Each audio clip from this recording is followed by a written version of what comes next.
El Señor esté con cada uno de ustedes. Vamos a proclamar buenas noticias del Señor Jesucristo a través del Santo Evangelio según San Mateo capítulo 4. Entonces Jesús fue llevado por el Espíritu al desierto para ser tentado por el diablo. Después de hacer un ayuno de 40 días y 40 noches, sintió hambre. El tentador se acercó y le dijo: si eres hijo de Dios, di que estas piedras se conviertan en panes. Mas él respondió: está escrito, no solo de pan vive el hombre, sino de toda palabra de Dios. Entonces el diablo lo llevó consigo a la ciudad santa, lo puso sobre el alero del templo y le dijo: si eres hijo de Dios, tírate abajo, porque está escrito, a sus ángeles te encomendará y en sus manos te llevarán, para que no tropiece tu pie en piedra alguna. Jesús le contestó también: está escrito, no tentarás al Señor tu Dios. De nuevo lo llevó consigo el diablo a un monte muy alto. Le mostró todos los reinos del mundo y su gloria. Y le dijo: todo esto te daré si te postras y me adoras. Dícele Jesús entonces: apártate, Satanás, porque está escrito, al Señor tu Dios adorarás y solo a Él darás culto. El diablo finalmente lo dejó y entonces se acercaron los ángeles y se pusieron a servirles. Mis hermanos, palabra del Señor. Un fuerte aplauso a la palabra de vida eterna. ¿Podemos tomar asiento, mis hermanos? Bien. La palabra concupiscencia es un término que utiliza la Santa Escritura para definir todos esos deseos de los bienes terrenales, ¿no? En especial esos apetitos a los placeres deshonestos. Estos sentimientos o estos deseos lo tiene cada uno de nosotros en nuestra naturaleza de la carne. De hecho, si nosotros hemos podido leer la carta que escribía San Pablo a la iglesia de Galacia, hacía alusión que nuestra vida carnal, nuestros deseos y nuestra concupiscencia continuamente le hacen la lucha, le hacen la guerra a la vida espiritual que Dios nos ha dado en ese momento que nosotros hemos nacido en el Espíritu, en el bautizo en el Espíritu. Entonces, decirle al hermano que no tenga concupiscencia o que no tenga esos deseos, se está mintiendo. Lo vuelve a afirmar Pablo cuando le escribe a la iglesia de Roma y decía: yo termino haciendo las cosas que no quiero hacer porque mi carne es débil y se antepone ante mi voluntad. Continuamente tengo esa lucha entre la carne y el espíritu. Entonces, nosotros para poder entender las tentaciones, tenemos que reconocer que estos susurros, estos deseos, esta instigación, estas propuestas que nos hace Satanás, lo hace con la firme intención de que nosotros nos apartemos de Dios y lo hagamos a Dios de algo primario a algo secundario. De hecho, el núcleo de todas las tentaciones es esto: apartarnos de Dios en rebelión continua para que nosotros podamos satisfacer todos nuestros deseos de la carne o la concupiscencia que tenemos actualmente. Entonces, tenemos que tomar en cuenta lo que dice la palabra. La palabra de Dios dice, ustedes huyan, corran de toda tentación, pero resístanle al diablo. Pero ¿qué pasemos nosotros en realidad? Hacemos todo lo contrario, ¿no? Queremos apartarnos del enemigo y queremos hacernos fuerte y poder resistir a las tentaciones.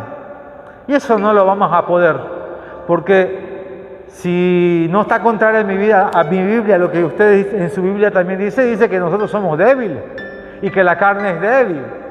Siempre tiende a la carne, entonces la palabra siempre me insta continuamente a yo apartarme de todo tipo de tentaciones. Jesús lo hace más claro cuando habla en sus parábolas y dice puntualmente, ¿no? Si tu ojo derecho te hace de tentación para caer, pues quítatelo. Es preferible que seas ciego antes de que te puedas privar del reino de los cielos. Entonces, mis hermanos, estos pequeños susurros o deseos que nos pone el enemigo, nosotros tenemos que huir despavoridamente, apartarnos, tener el discernimiento de ver qué es lo que nos puede hacer nosotros caer en la tentación. Porque hay otro detalle. Santiago escribía en su única carta, al comienzo de su carta decía que todas las tentaciones no vienen de Dios. Dios no va a decir, bueno, a ver, vamos a ver a la hermana Olivia, quiero ver qué tanta vida en fe o espiritual está llevando, vamos a ponerle tentaciones a ella para ver hasta dónde pueda caer. Santiago dice, no, ninguna tentación viene de Dios, sino toda tentación nace de la propia concupiscencia del ser humano. Y de ahí es donde se engendra el pecado. Y una vez nacido el pecado, sobreviene la muerte. Entonces, toda tentación que nosotros podamos vivirla, sufrirla, en nuestra vida espiritual, en nuestra vida como cristianos, es simple y llanamente los deseos propios e innatos de nuestra propia naturaleza caída por el pecado. Ahora, vamos a hacer un pequeño análisis para poder entender qué quiso enseñarnos el Señor en este cuadro del Evangelio de las tentaciones. Nosotros vemos que las tentaciones de Jesucristo fueron sobrevenidas anteriormente a su bautizo, ¿no? El bautizo fue el momento en que Jesús comienza su ministerio dentro de la tierra para llevar el mensaje de redención al mundo entero. Pero posterior a esa llenura del Espíritu Santo, cuando Dios le hace la investidura sacerdotal y la investidura profética para que pueda llevar la redención al mundo entero, el Espíritu Santo lo lleva al desierto para ser tentado por el diablo. Pero mis hermanos, entonces hay una pequeña contradicción. Si usted hace rato, hermano, nos acaba de decir que en Santiago dice que las tentaciones no vienen por parte de Dios, que vienen de nuestra concupiscencia, ¿cómo puede ser que ahora el Espíritu Santo, que es Dios mismo, viene y lo lleva a Jesús a la tentación? ¿Cuál es la ambigüedad? Para poder entender el texto bíblico, tenemos que tener muy en cuenta el punto de la misión de la cual estaba dado Jesús en ese momento. Recordemos que desde ese momento inicial Jesús tenía que llevar adelante la misión ¿de qué? De redención al mundo entero. Entonces ya recibe la misión en el bautizo, pero estaba también dentro de la naturaleza del 100% cuerpo humano. Entonces, como ser humano 100%, esa misión se podía desviar. La restauración de la tierra donde ya podían vivir el cordero con el lobo. De hecho, si también nos vamos mucho más atrás, nos vamos al libro de Génesis, al momento de la creación, vemos que así era la creación. Vivían los niños con los leones, vivían las fieras salvajes con los seres humanos y no había la confrontación que hay actualmente. Y es interesante, muy interesante esta alusión que hace también la Sagrada Escritura de poner el desierto, poner también las fieras salvajes, que él convivía con las fieras salvajes porque dentro de lo que es la tipología, dentro de la hermenéutica y la exégesis de la Biblia, las fieras salvajes en el desierto tipifican los peligros y las miserias que nosotros también soportamos. Continuamente estamos luchando con las fieras salvajes del pecado que continuamente nos está acechando día a día para llevarnos a la muerte. Satanás en el desierto quiere utilizar la misma hermenéutica que utilizó en el huerto del Edén para hacer caer en rebelión al Hijo de Dios y así truncar la salvación de cada uno de nosotros. Si nosotros retrocedemos al libro de Génesis, ¿cómo vivía Adán y Eva? ¿Qué dicen las Escrituras de cómo vivía? ¿En un lugar inhóspito? ¿En un lugar inhabitable? ¿Dónde vivía Adán y Eva? En un paraíso. Todo lo mejor. Tenía todo lo mejor, las mejores vegetaciones, la mejor naturaleza, los mejores alimentos. En la mejor intimidad que tenía el hombre con Dios, comunicación directa con Él. Pero Satanás viene y se rompe, y en las mejores condiciones del ser humano lo tienta. Le dice, no es que Dios había dicho que ustedes no comieran de ese arbolito de ahí, unas preguntas preguntas negativas, ¿no? Como para hacernos caer, ¿no?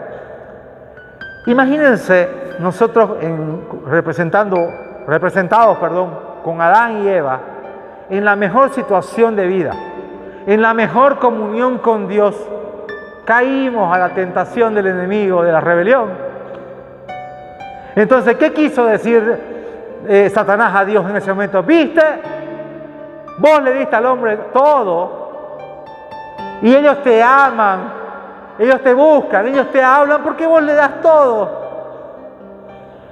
¿Viste? Pero quitale algo, ponerle una pequeña privación y se te van a rebelar. Esa es la gran mentira de Satanás. Adán, por Eva, cae fácilmente en la tentación. Desde Adán y Eva hasta el momento de que Jesucristo baja al desierto en este momento de tentación, han pasado alrededor de 1200 a 1400 años. Toda una generación que se degeneró por el pecado a consecuencia de que Adán y Eva habían caído a la tentación.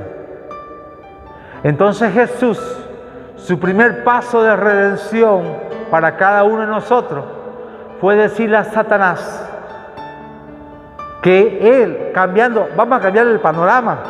Jesús había pasado 40 días y 40 noches sin comer, o sea, estaba en la debilidad, hueso, piel y hueso, extenuado, destruido, mayugado, pero le quiere mostrar a Satanás que su plan de querer mostrarle al mundo de que Dios era un Dios tirano, que solamente buscaba la adoración porque Él le daba dádiva, Él en ese momento comienza a negarle a ese tipo de tentación, para decirle a Satanás, viste, yo como ser humano, de aquí en adelante te voy a mostrar el camino de cómo nosotros romper al yugo del pecado y la tentación. Porque es muy curioso la primera tentación que le pone Satanás, ¿no? Satanás, la primera tentación que le dice, bueno, ya estás 40, estás debilitado. Yo sé que estás con hambre. Yo sé que en este momento te apetecería comer un rico pan. Entonces, vamos con la primera insinuación. Si eres el Hijo de Dios, vamos. Para confirmar eso, quiero que convirtas estas piedras en pan. Y es irónico, ¿no? O sea, yo no sé si Satanás en ese momento no prevería el futuro, sabiendo que Jesús era el pan de vida, es el pan de vida. ¿Cómo le está pidiendo que convierta pan al que era el pan? Porque si nosotros vemos a ver el pan, ¿en qué episodio tenemos relación nosotros del pan dentro de los evangelios de Jesús? ¿Alguien tiene alguna noción? Relación con el pan dentro del evangelio de Jesús. El primero que podemos ver, ¿cuál es? La multiplicación de los panes. Pero ahí otra vez, si nosotros podemos ponerle hilo a la lectura bíblica, hay como una pequeña contradicción. ¿Cómo puede ser que ahí Jesús se niega a convertir el pan, una piedra en pan, pero resulta que posteriormente convirtió 5.000, hizo aparecer 5.000 pan? Hay una pequeña contradicción. ¿Cómo es eso? La segunda alusión que vemos con el pan es, por supuesto, que lo vemos también en la última cena, donde Jesucristo se hace el grano de trigo, de la cual tiene que morir para convertirse en el pan de vida y poder dar vida eterna a muchas personas. Pero vamos con el tema del pan nuevamente. Si nosotros analizamos la tentación, vemos que Satanás le hace una alusión, una presunción, ¿no? Anteriormente Jesús había recibido el Espíritu Santo, la voz de Dios, y él siendo el Hijo de Dios, el llamado, entonces estamos confirmando que él era mi hijo. Escúchenlo. Eso fue lo que escuchamos en el Evangelio cuando lo estaban bautizando. Entonces, aquí viene la primera presunción: si eres el Hijo de Dios.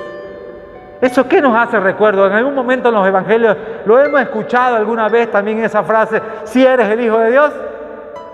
¿En qué parte lo hemos escuchado? En los fariseos, en los sacerdotes, cuando estaba en la cruz: si eres el Hijo de Dios, bájate de la cruz. Siempre Satanás quiere hacer esa presunción de hacernos dudar nuestra verdadera identidad. Y hay un detalle muy importante. No es que el pan físico, porque Jesús responde, ¿no? No solamente de pan físico vive el hombre, sino de toda palabra de Dios. Entonces, para hacer una verdadera interpretación de lo que dije anteriormente de los milagros, del milagro de la multiplicación, porque seguramente van a decir, me ha quedado una pequeña contradicción, ¿por qué Jesús se negó acá y acá no se negó y hizo la multiplicación? Porque había una gran diferencia.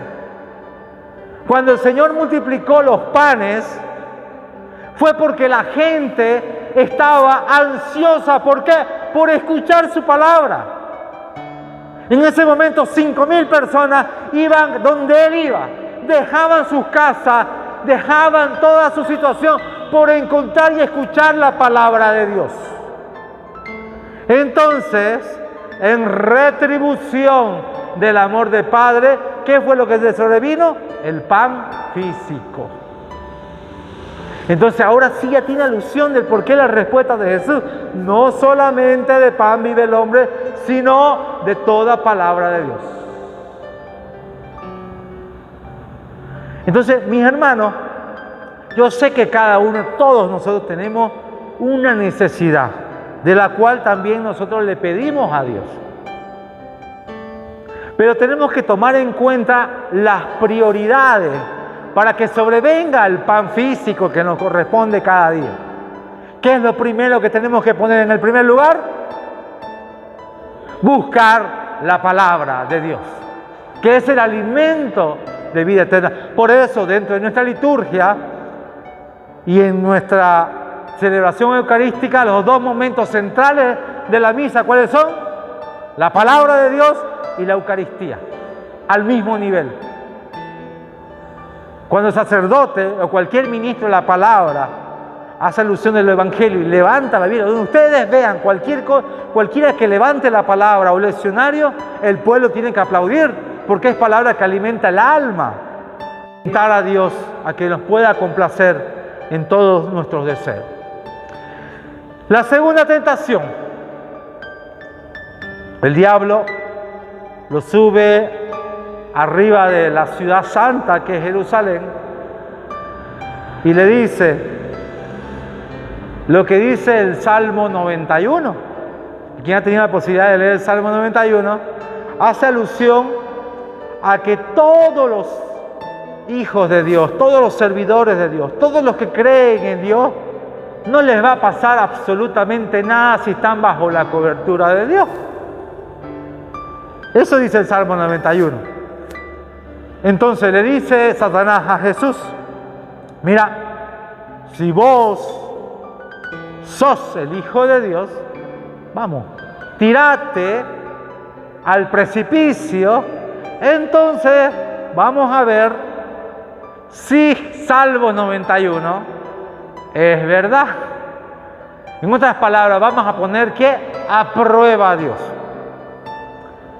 Y nuevamente yo quiero hacer alusión un poquito a ese punto. ¿Por qué lo pone arriba de la ciudad santa y de ahí lo quiere lanzar?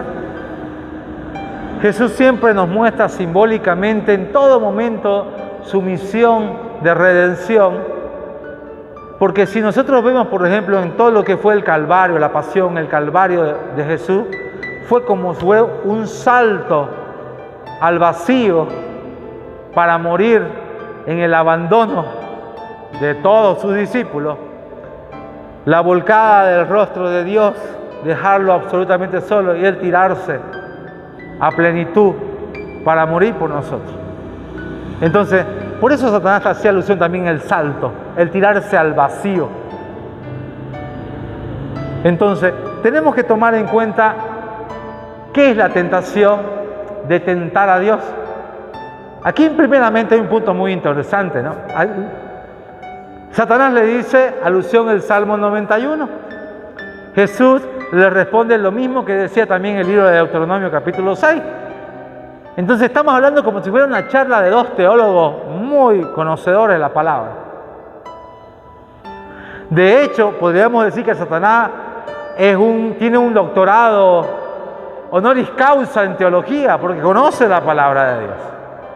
Pero como todos, también nosotros podemos también tergiversarla, sacarla de contexto, porque Satanás tampoco es burro para decir, bueno, yo quiero que aquí se porten mal, yo quiero que sean malos, yo quiero que hagan el mal, vamos a hacerle contra el bien de Dios. No, él utiliza la palabra de Dios. Él utiliza ese descontexto que a veces que nosotros le podemos tener para nosotros poder socapar, o queremos, por ejemplo, decir que a través de la palabra es algo correcto lo que nuestros sentimientos realmente tienen o quieren o piensan. Entonces tenemos que tener nosotros ese cuidado del discernimiento correcto de la palabra en un contexto completo de lo que el Espíritu Santo nos quiere decir. Entonces sacar de contexto el Salmo 91 no le iba a dar a Jesús tirarse. Bueno, efectivamente, claro, si el Salmo 91 dice que Dios va a proteger que ninguno de sus hijos, sus siervos, sus predilectos se hagan daño sobre ninguna piedra, bueno, entonces la palabra de Dios no tiene ninguna ambigüedad. Me lanzo. Bueno, pero nuevamente volvemos al acto de la cruz. En ese momento Jesús, por supuesto que no iba a tentar al Padre, pero lo que realmente dice el Salmo 91 es lo que nos dice actualmente, porque ahora también nosotros en la actualidad podemos decir, yo sirvo a la iglesia, yo vivo continuamente una vida de servicio, yo estoy en una vida en comunión con Dios. ¿Por qué siempre me pasan las cosas? ¿Por qué no están esos salmos maravillosos que vienen a llevarme o a regocijarme? O a evitarme la fricción, a evitarme la congoja, evitarme la confrontación interior. ¿Está fallando algo en la palabra de Dios? Y ahí nos entra la duda. Ya no queremos servir. Alguna vez, peor, hemos dicho, cuando yo no vivía en los caminos del Señor, me iba mejor porque no me preocupaba en las cosas espirituales. Pero ahora que vivo en las cosas espirituales, hasta temor y miedo tengo de crecer un poco más, porque los misterios del Señor son bien difíciles de poder experimentarlo y vivirlo día a día. Eso es lo que busca Satanás con esta tentación. Tentar a Dios.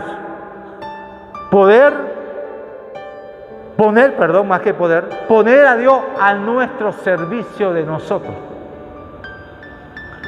Bueno, Dios, yo te sirvo. Yo quiero que me hagas esto, esto y esto. Y te voy a hacer cómo lo tenés que hacer. Pasa una enfermedad, lo primero que queremos es sanación, sanación, sanación. Pasa mucho tiempo, no podemos discernir, no exprimimos en la fe porque decimos, ¿qué pasó? Si yo tenía fe. Entonces el verdadero discernimiento del Salmo 91 hacía alusión a la cruz. Jesucristo, cuando estaba pasando la pasión y en ese momento Dios lo abandona, entonces, ¿a qué se refiere ese salmo de protección, de redención, de glorificación cuando estemos pasando momentos difíciles? Se veía venir en la resurrección de Jesús. Jesús fue a la cruz del Calvario, donde todo el mundo le volcó la cara. Todo el mundo se olvidó de él. Él sintió el silencio del Padre. Pero en ese momento él tenía presente el Salmo 91, que Dios no lo iba a abandonar. Y no lo hizo porque cuando bajó a las profundidades del infierno, él sale victorioso, como un rey vencedor. Esa es la verdadera alusión del Salmo 91. Entonces yo puedo pasar cualquier tipo de tribulación, yo puedo pasar la muerte de un familiar, puedo pasar cualquier momento de iniquidad, pero tengo la esperanza de que Dios en el momento final me va a poder dar esa mano de redención, esa mano de salvación y de esperanza y gloria. La tercera tentación. Satanás, ya cansado con las dos primeras, le pone a Jesús todos los reinos para que Él los unifique, para que Él sea el amo y dueño y rey de todos ellos. Mal que mal, no está contrario a lo que realmente era el término Mesías, porque el Mesías de Israel tenía la misión de unificar todos los reinos para que puedan ser restablecidos. Entonces Satanás, por supuesto que iba a ir a ese lado, a quererle cambiar el concepto de los verdaderos reinos, o el verdadero reino el que Dios realmente iba a gobernar y reunir. Porque hoy nosotros, Satanás nos pone en mente siempre al poder, siempre a la búsqueda continua de los placeres, a buscar lo tangible, los reinos tangibles y el poder tangible, para que nosotros desvirtuemos nuestro corazón y podemos cambiar la adoración del Dios verdadero al Dios material, al Dios de este mundo, a los reinos de este mundo. De hecho, como decíamos inicialmente, el centro o el núcleo de todas las tentaciones siempre ha sido apartarnos de Dios. Entonces, Satanás, ¿qué te puede decir, susurrar en el oído? Mira, vos tenés que tomar en cuenta que para que vos podés tener una relación con Dios, tenés que ver cosas tangibles de Dios, cosas reales de Dios. Porque si no es así, está bien que vas a la iglesia, está bien que hables de Dios, qué sé yo, que pin, que pum, que pan, pero tenelo como algo secundario, como algo que en algún momento te va a sanar o te va a dar una paz interior. En otras palabras, quiere que nosotros quitemos la prioridad central de Dios en nuestra vida, como algo central en nuestra vida, para ponerlo como algo superficial, como algo secundario, que no se puede entremeter en nuestra cotidianidad real. Entonces, nosotros como seres humanos hemos sido creados, diseñados para adorar. Somos adoradores innatos. Cada mañana, si nosotros no adoramos a Dios, estamos adorando al demonio. Y adorar al demonio significa lo que hacemos nosotros en el día a día. Porque nosotros lo que adoramos es lo que somos y es lo que hacemos. A veces pensamos que el momento de oración que aquí dentro que tenemos en la iglesia, pensamos que eso es mi expresión real de adoración. Adoración es lo que haces en tu casa. Adoración es lo que tú haces en tu trabajo. Adoración es lo que haces donde nadie te ve. ¿Qué es lo que está en el primer lugar de tu corazón? Y eso es lo que te quiere robar Satanás.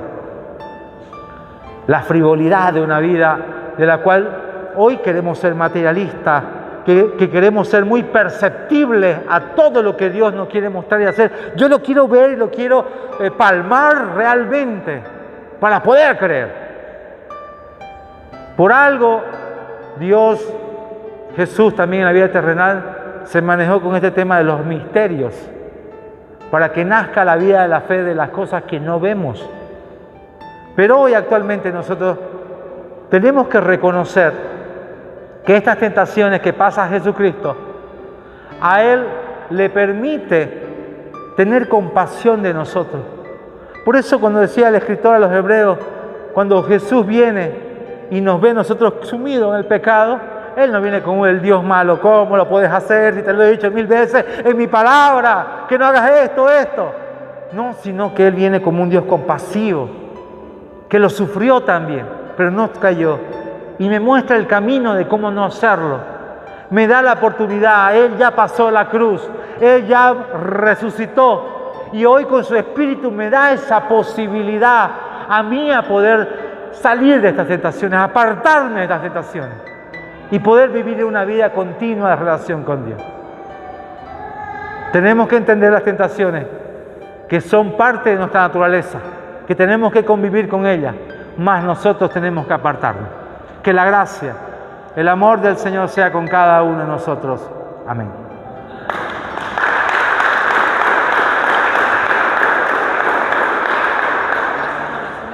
Sí. Bien, mis hermanos, vamos a